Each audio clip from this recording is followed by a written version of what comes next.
Hello guys, current affairs funda में आप सभी का स्वागत है। मैं हूं आपके साथ अभिषेक शर्मा और आज की इस वीडियो सेशन में हम 23 जनवरी तक के सभी इंपॉर्टेंट करंट अफेयर्स कवर करने वाले हैं। हमेशा की तरह आप इस वीडियो को अंत तक जरूर देखिएगा, आज भी आपको काफ़ी कुछ जानने के लिए मिलेगा। साथ ही गाइस, इस सेशन को शुरू करने से पहले आप सभी को बता दूं कि करंट अफेयर्स फंडा अपनी ईयरली ई मैगजीन लॉन्च कर चुका है। 1 जनवरी 2023 से 31 दिसंबर 2023 के सभी एमसीक्यूज विद एक्सप्लेनेशन आपको इस मैगजीन में मिल जाएंगे। 5500 से ज़्यादा एमसीक्यूज हैं, वो भी डिटेल्ड एक्सप्लेनेशन के साथ, और इसका बाय लिंक आपको इस वीडियो के डिस्क्रिप्शन में या फिर फर्स्ट कमेंट में मिल जाएगा।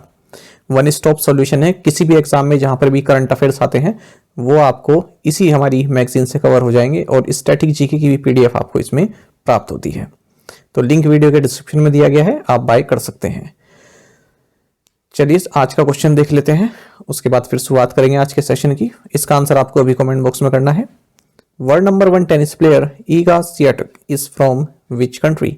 विश्व की नंबर 1 टेनिस खिलाड़ी ईगा स्वियाटेक किस देश से हैं?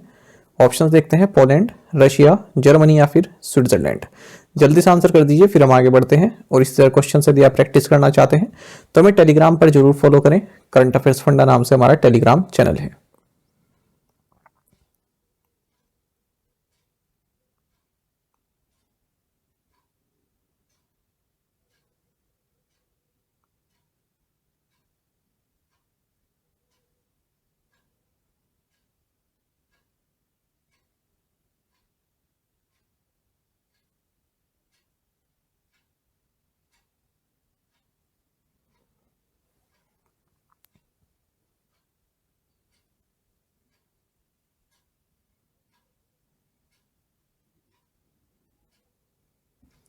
Which country hosted the 19th summit of the Non-Aligned Movement (NAM) नाम गुट निरपेक्ष आंदोलन के 19वें शिखर सम्मेलन की मेजबानी किस देश ने की?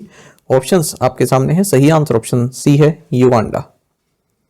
आपको जानना चाहिए कि 19th नॉन अलाइंड मूवमेंट या जिसे नाम कहते हैं, ये हाल ही में कंपाला युगांडा में संपन्न हुआ। 19 से 20 जनवरी तक ये चला है और इसमें भारतीय दल का नेतृत्व किया external affairs minister doctor S Jaishankar ने। आपको बता दें, युगांडा ने जो चेयरमैनशिप ली है इस नाम ग्रुप की, वो अजरबैजान से ली है और इसकी चेयरमैनशिप युगांडा के पास 2027 तक रहेगी। आपको जानना चाहिए जो 19th नाम समिट हुई युगांडा की लीडरशिप में, इसका थीम रहा deepening cooperation for shared global affluence. साथ ही आपको जानना चाहिए minister of state for external affairs V Muraleedharan, इन्होंने भारत को रिप्रेजेंट किया है G77 थर्ड साउथ समिट में, जो कि कंपाला में ही संपन्न हुई।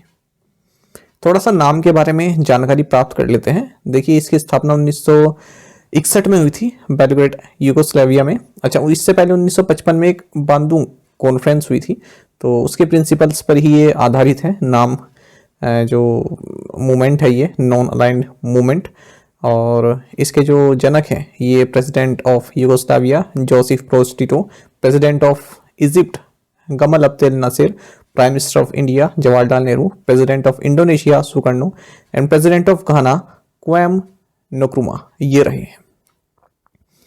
यूनाइटेड नेशंस के बाद जो नाम है ये second largest grouping of Nations है। आपको जानना चाहिए इसका कोई भी परमानेंट सेक्रेटेरिएट नहीं है, ना ही कोई फाउंडिंग चार्टर है, एक्ट है या फिर कोई ट्रीटी है। इसकी जो समिट है यूजली हर 3 साल में होती है।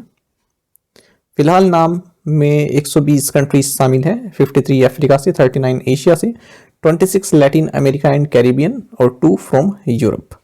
इसमें नॉन यूएन मेंबर स्टेट भी हैं, पैलेस्टीन, 17 अदर ऑब्जर्वर कंट्रीज हैं, 10 ऑब्जर्वर ऑर्गेनाइजेशन है।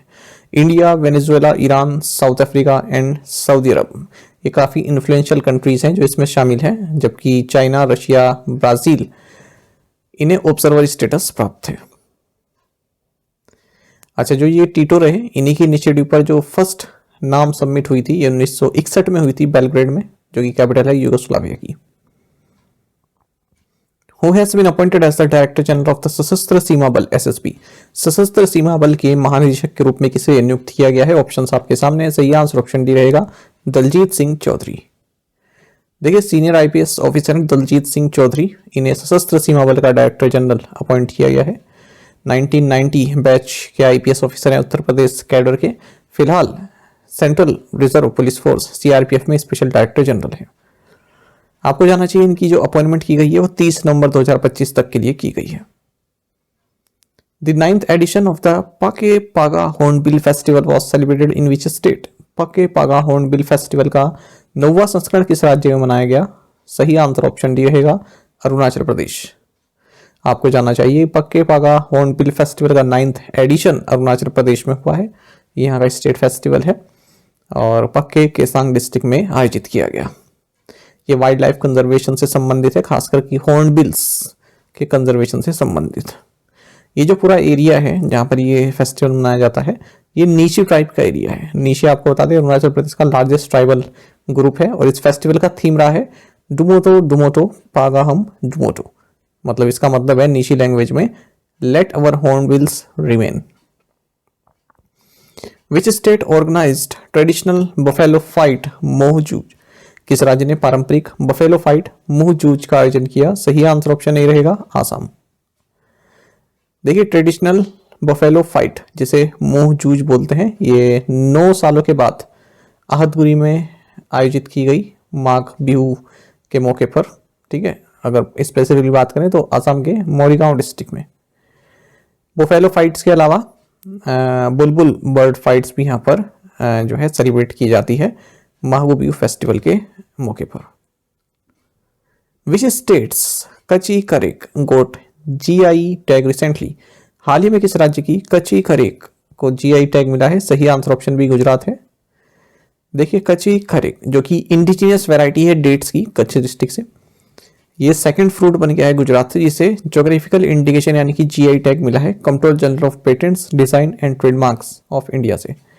आपको जानना चाहिए 2011 में गिर केसर मैंगो जो कि जूनागढ़ और गिर सोमनाथ और अमरेली डिस्ट्रिक्ट जो है सौराष्ट्र के यहाँ पर पाया जाता है। सबसे पहला जीआई टैग ये था मतलब फ्रूट के मामले में, और अब दूसरा बना है ये कची खरेक। Which of the following is the strongest Indian brand according to Brand Finance? Brand Finance के अनुसार निम्नलिखित में से कौन सा सबसे मजबूत भारतीय ब्रांड है? सही आंसर ऑप्शन ए जियो है। आपको जानना चाहिए जियो जो कि टेलीकॉम एंड डिजिटल आर्म है मुकेश अंबानी की रिलायंस की, ये स्ट्रॉन्गेस्ट इंडियन ब्रांड बनी है ग्लोबल 500 2024 रिपोर्ट के अनुसार, जिसे पब्लिश किया है ब्रांड फाइनेंस ने। आपको बता दें 2023 में भी जियो ने इस रैंकिंग में टॉप किया था। अच्छा 2024 में जो जियो की ओवरऑल रैंकिंग है वो 17th है मतलब ग्लोबल रैंकिंग, और इसका जो ब्रांड स्ट्रेंथ इंडेक्स है 88.9 है। और इस लिस्ट को टॉप कर रहा है वीचैट, फिर यूट्यूब, फिर गूगल, फिर डेलॉयट, फिर कोका कोला, फिर नेटफ्लिक्स। LIC 23rd पोजीशन पर है इस लिस्ट में, उसके बाद 24th पर SBI है। Tata group most valuable brand बना है साउथ एशिया से। एक्सेंचर आपको बता दें वर्ल्ड की most valuable IT services brand है, उसके बाद फिर TCS है, फिर इन्फोसिस है। इन्फोसिस की अगर हम बात करते हैं fastest growing IT services brand भी रहा है पिछले 5 सालों में, और जो सलील पारिक है, ठीक है, ये नंबर 1 IT सर्विसेज CEO भी बने हैं। Third largest Indian IT firm SCL tech, ये फास्टेस्ट जो है कंपनी रही है। एप्पल, ये वर्ल्ड की मोस्ट वैल्यूएबल ब्रांड रहा, ये भी आपके लिए महत्वपूर्ण है कि वर्ल्ड का मोस्ट वैल्यूएबल ब्रांड कौन रहा, तो एप्पल रहा। इसके बाद फिर माइक्रोसॉफ्ट, फिर गूगल, फिर अमेजॉन, फिर सैमसंग ग्रुप। एनवीडिया, ये वर्ल्ड की फास्टेस्ट ग्रोइंग ब्रांड रही। Which agency has launch the one vehicle one FASTag initiative, किस एजेंसी ने एक वाहन एक फास्टैग पहल शुरू की है? सही आंसर ऑप्शन बी है NHAI। देखिए इलेक्ट्रॉनिक टोल कलेक्शन सिस्टम की एफिशिएंसी इनहेंस करने के लिए और टोल प्लाजास पर सीमलेस मूवमेंट प्रोवाइड कराने के लिए NHAI ने one vehicle one FASTag initiative जो है लॉन्च किया है, ताकि लोग जो एक फास्टैग यूज करते हैं अलग अलग व्हीकल्स पे या फिर मल्टीपल फास्टैग यूज करते हैं किसी पर्टिकुलर व्हीकल पे, ठीक है, तो वो ऐसा ना करें। FASTag users must also comply with one vehicle one fastag and discard all the earlier issued fastags through their respective banks. Only the latest fastag account shall remain active, as previous tags will be deactivated blacklisted after 31st January 2024.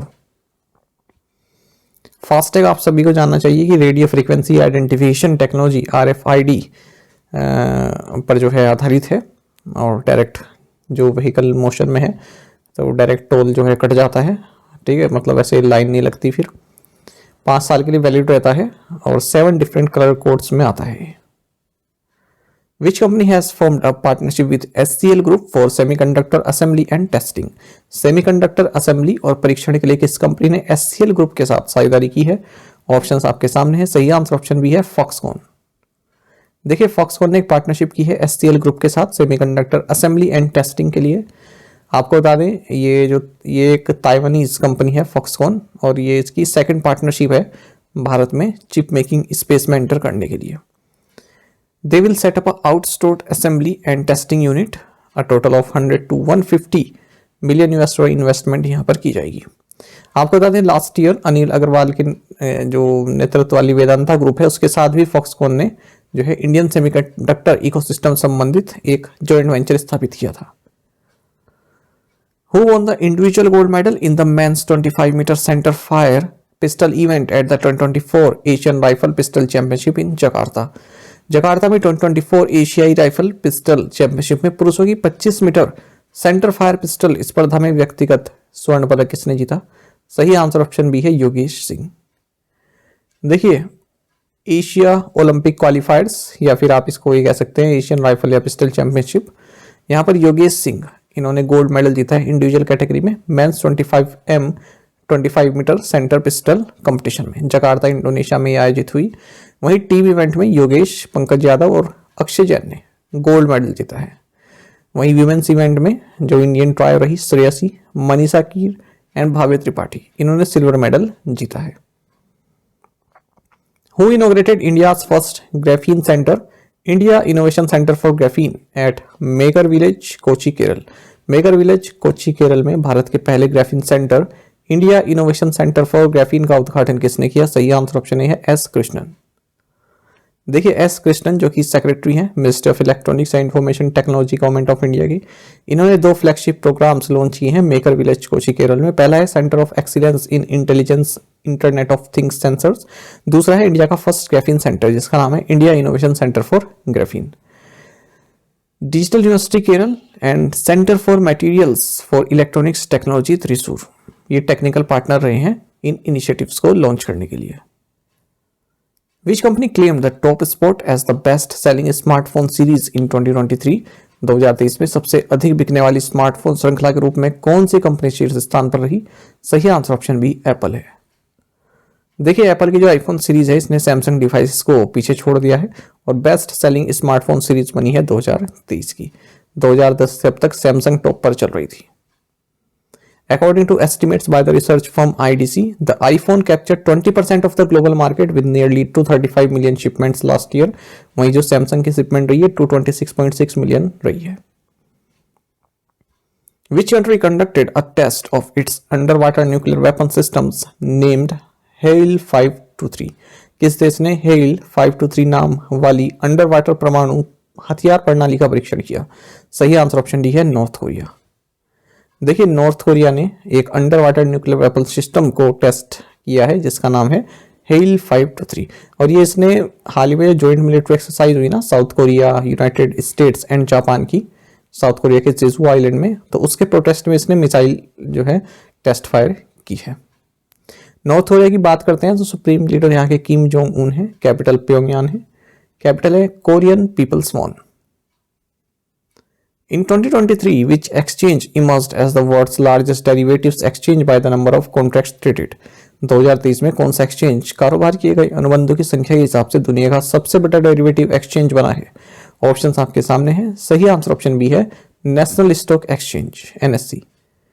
देखिए national stock exchange ये world का largest derivatives exchange बना 2023 में। यदि हम number of contracts traded based on statistics की बात करें, यानी कि यदि हम नंबर ऑफ कॉन्ट्रैक्ट्स ट्रेडेड की बात करें, ठीक है, तो ऐसा रिपोर्ट की है फ्यूचर्स इंडस्ट्री एसोसिएशन ने, जो कि एक डेरिवेटिव्स ट्रेडेड बॉडी है। NSE तीसरे नंबर पर है वर्ल्ड में in the equity segment by the number of trades in 2023। NSE के बारे में अगर हम बात करें तो ये 7th लार्जेस्ट स्टॉक एक्सचेंज है पूरे वर्ल्ड में, और इसकी total market capitalization 4.5 trillion US की रही।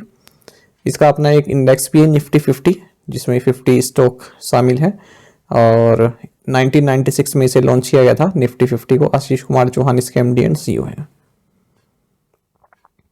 विच country launch the Soraya satellite? Soraya उपग्रह किस देश ने लॉन्च किया? सही आंसर ऑप्शन है ईरान है।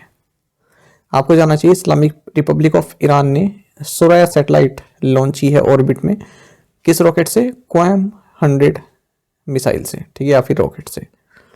सोराया जिसे डेवलप किया है ईरानियन स्पेस ऑर्गेनाइजेशन की रिसर्च डिवीजन ने, ये जो है 750 किलोमीटर के डिस्टेंस में भेजी गई है। सितंबर 2023 में ईरान ने जो है नूर 3 सैटेलाइट भी लॉन्च की थी 450 किलोमीटर ऑर्बिट में। The union home ministry has recently cancelled the FCRA registration of which NGO? केंद्रीय गृह मंत्रालय ने हाल ही में किस NGO का FCRA रजिस्ट्रेशन रद्द कर दिया है? सही आंसर ऑप्शन है वर्ल्ड विजन इंडिया। देखिए, Union Ministry of Home Affairs ने Foreign Contribution Regulation Act registration यानी कि FCRA रजिस्ट्रेशन कैंसिल कर दिया है वर्ल्ड विजन इंडिया का, जो कि एक नॉन गवर्नमेंटल ऑर्गेनाइजेशन है, चिल्ड्रंस इशू पर फोकस करती है, US बेस्ड है ये वर्ल्ड विजन। ये one of the world's largest Christian volunteer groups है, 100 से ज़्यादा कंट्रीज में इसकी उपस्थिति है और हमारे देश में 70 सालों से ऑपरेशनल है। MHA के ऑर्डर के अनुसार the Indian NGO is no longer eligible to receive foreign donations including from its parent organization as its registration has been cancelled on account of violation of FCRA rules. The Ram temple in Ayodhya has been constructed in which style? Ayodhya में राम मंदिर का निर्माण किस शैली में किया गया है? ऑप्शंस आपके सामने हैं, सही आंसर ऑप्शन बी है नागर स्टाइल। देखिए, राम मंदिर जो अयोध्या उत्तर प्रदेश में है, इसकी प्राण प्रतिष्ठा का कार्यक्रम हुआ है 22 जनवरी 2024 को। Narendra Modi prime minister of India ये मुख्य यजमान रहे इस इवेंट में, यानी कि चीफ पैट्रन रहे हैं। आपको बता दें 5 अगस्त 2020 को भूमि पूजन किया गया था राम मंदिर कंस्ट्रक्शन के लिए प्राइम मिनिस्टर नरेंद्र मोदी द्वारा। ये टेम्पल हालांकि अभी अंडर कंस्ट्रक्शन है और इसको सुपरवाइज किया जा रहा है श्री राम जन्मभूमि तीर्थ क्षेत्र ट्रस्ट के द्वारा।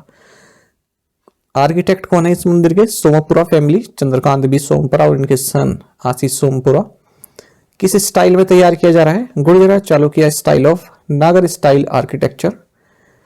टेम्पल का जो मेन स्ट्रक्चर है, ठीक है, ये एक रेस्ड प्लेटफॉर्म पर है, 3 स्टोरी है इसमें, मतलब जो मेन जो टेम्पल है, जो आप लास्ट वाला पार्ट देखते हैं टेम्पल में, वो 5 पेविलियंस हैं इसमें, एक डांस, कलर, सभा, प्रेयर, कीर्तन। टेम्पल में जो है 392 पिलर्स हैं जो इसको सपोर्ट कर रहे हैं, 44 डोर्स हैं। और जो टेम्पल का जो टेम्पल स्ट्रक्चर, जो मेन टेम्पल स्ट्रक्चर फीचर है, इसमें बांसी पहाड़पुर पिंक सैंडस्टोन का यूज़ किया गया है, जो कि राजस्थान के भरतपुर डिस्ट्रिक्ट से लाए गए हैं। शालिग्राम रॉक जो कि एक सेक्रेट फॉसिल है, जो कि गंडकी रिवर नेपाल में पाए जाते हैं, इन्हें भी यूज़ किया गया है कंस्ट्रक्शन में। अच्छा, मंदिर की अगर हम बात करें तो लेंथ 380 फुट और विड्थ 250 फुट और हाइट 161 फुट और साइट एरिया है 1.1 हेक्टेयर्स या 2.7 एकर्स। अच्छा, अब यहाँ पर जो मेन डाइटी है वो 5 ईयर ओल्ड रामलला विराजमान है, ठीक है, मतलब राम जी का इन्फेंट फॉर्म चीफ डाइटी है इस टेम्पल के। आपको जाना चाहिए जो इनकी ड्रेस है, इसे भगवत प्रसाद और शंकर लाल जी ने तैयार की है। कर्नाटक बेस्ड स्कल्प्टर अरुण योगी राज ने जो है भगवान राम की ये प्रतिमा बनाई है। एक्चुअली ये जो है ना वोटिंग सिस्टम से आधारित की गई, कई लोगों ने अपनी जो है मूर्ति जो है पेश की थी, तो वोटिंग सिस्टम हुआ, उसके बाद फिर इनकी मूर्ति चुनी गई अरुण योगीराज की। श्री राम जन्मभूमि तीर्थ क्षेत्र के बारे में भी देख लेते हैं। चेयरमैन महंत नृत्य गोपाल दास हैं, जनरल सेक्रेटरी चंपत राय हैं। अच्छा, जो चेयरमैन रहे राम टेम्पल कंस्ट्रक्शन कमेटी के नृपेंद्र मिश्रा रहे, इनकी देखरेख में हुआ है। नृपेंद्र मिश्रा आपने सुना भी होगा, प्रधानमंत्री नरेंद्र मोदी के साथ काम कर चुके हैं। प्राइम मिनिस्टर नरेंद्र मोदी ने यहाँ पर प्राण प्रतिष्ठा सेरेमनी में जो है पार्टिसिपेट किया, जो कि 12:29:03 PM से 12:30:35 PM के बीच जो हुई है। ये जो 84 सेकंड्स थे, ये जो है अभिजीत मुहूर्त जो 48 मिनट का होता है, उसमें सबसे पवित्र सेकंड्स ये रही हैं, ठीक है। अभिजीत मुहूर्त की अगर हम बात करें तो पूरे दिन का 8th मुहूर्त होता है सनराइज एंड सनसेट के बीच में, और 48 मिनट तक ये चलता है अभिजीत मुहूर्त। तो ये सभी जानकारी है जो राम मंदिर से संबंधित मुझे लगा कि आपको जाननी चाहिए। जो इस तरह के क्वेश्चंस होते हैं ना थोड़ी डिटेल वाले, तो इसमें ऐसा हो सकता है मेरी सोच और आपकी सोच थोड़ी अलग हो जाए, है ना। जो मुझे इंपॉर्टेंट लग रहा हो वो आपको ना लग रहा हो, और जो आपको इंपॉर्टेंट लग रहा हो वो मुझे ना लगा हो, तो इन पर आप सेल्फ भी स्टडी कर सकते हैं। अब जैसे वो एमओयू वाले क्वेश्चन होता है ना, एक बैंक ने इस बैंक के साथ एमओयू किया, तो वहां पर ज़्यादा पढ़ने की जरूरत नहीं होती, केवल वही 2 अक्षर किसने इसके साथ किया, ठीक है, साइन किया एमओयू। पर इस तरह के जो थोड़े डिटेल वाले क्वेश्चन होते हैं या फिर रैंक वाले क्वेश्चन आ गए, कोई इंडेक्स आ गया, तो वहाँ पर आप अपनी रिसर्च भी कर सकते हैं, ठीक है, यदि आप सेटिस्फाई ना हो कि हाँ इस डिस्क्रिप्शन में क्या पता कुछ और भी हो। वैसे मैं इतना कई जगह से मैं स्टडी करके तब आपके लिए कंटेंट बनाता हूँ, तो आप इसके बारे में खुद ही पढ़ सकते हैं, क्योंकि क्वेश्चन बन सकता है। पर मेन क्वेश्चन यही है कि किस स्टाइल में, किस आर्किटेक्चर स्टाइल क्या है इस टेम्पल का, ठीक है। बाकी ये सब नहीं कोई इतना जानता है कि मतलब इतना पूछता है कि पिलर्स कितने हैं या डोर्स कितने हैं या फिर स्टेयर्स कितने हैं। आर्किटेक्ट का पूछ सकते हैं कि कौन है आर्किटेक्ट, मैंने आपको बता दिया, सोमपुरा फैमिली। और श्री राम जन्मभूमि तीर्थ क्षेत्र ट्रस्ट के बारे में क्वेश्चन आ सकता है कि किसके सुपरविजन में बन रहा है। इसी तरह से अब देखो 4-5 नाम बन जाते हैं। श्री राम जन्मभूमि तीर्थ क्षेत्र ट्रस्ट को आप कुछ भी बना सकते हैं। अब आगे ऑप्शन में आपको लगेगा तो एक जैसे ही लग रहे हैं, ठीक है, खाली केवल इतना ही कर दे, श्री राम जन्मभूमि अयोध्या क्षेत्र ट्रस्ट ऐसे कर दे, ठीक है। तो ये बारीकी वाली चीजें होती हैं। और ये अभिजीत मुहूर्त मैंने आपको बता दिया, ठीक है, कि ऐसे क्या इसकी सिग्निफिकेंस रहती है अभिजीत मुहूर्त की। अच्छा, अरुण योगीराज का नाम महत्वपूर्ण है जानना आपके लिए। प्रीवियस असाइनमेंट क्वेश्चंस के आंसर देख लेते हैं। Where is Arichal Munai beach located? Dhanushkodi Tamil Nadu. Where is Shri Ranganatha Swamy temple? So ये है तिरुचिरपल्ली तमिलनाडु में। Where is Arulmigu Ramanatha Swamy temple? Rameswaram Tamil Nadu. Defense Minister Rajnath Singh's visit to the UK came after a hiatus of how many years? 22. What is the other name for the Houthis, a specially designated global terrorist group according to US Department of State? Answer is Ansar Allah. ये third question वही है ना जो मैंने पूछा था पिछली बार, कहीं ऐसा तो नहीं मैंने कुछ इसमें चेंज किया हो। अच्छा, ये जो टेम्पल पूछ रहा हूँ ना मैं ऐसे ही रैंडमली नहीं पूछ रहा हूँ, ये क्योंकि चर्चा में रहे हैं, प्राइम मिनिस्टर ने इनको विजिट किया है तो इसलिए महत्वपूर्ण बन जाते हैं।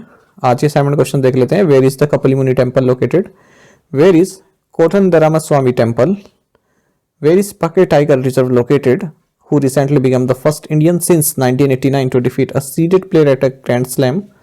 इन which year was the free movement regime between India and Myanmar established? तो इन 5 क्वेश्चन के आंसर आपको कमेंट बॉक्स में करने हैं। यदि आपको एक क्वेश्चन का आंसर भी आता है तो भी आप हमें कमेंट बॉक्स में अवश्य से बताइएगा, और ज़्यादा से ज़्यादा संख्या में आप कमेंट करने की कोशिश किया कीजिए। और जो मैगजीन मैंने आपको बताई है उसमें सभी क्वेश्चंस शामिल हैं, पूरे साल भर के कुछ भी नहीं छूटा है। तो अगर आप केवल उस सिंगल सोर्स से पढ़ना चाहते हैं तो पढ़ सकते हैं, लिंक आपको वीडियो के डिस्क्रिप्शन में दे दिया गया है। साथ ही करंट अफेयर्स फंडा आप टेलीग्राम पर भी ज्वाइन कर सकते हैं। यहाँ पर रेगुलर वीडियो अपडेट्स और करंट क्विज़ हम आप सभी के लिए डालते रहते हैं। साथ ही डिस्कशन ग्रुप में आप किसी भी क्वेश्चन का सोल्यूशन पा सकते हैं। Thank you guys.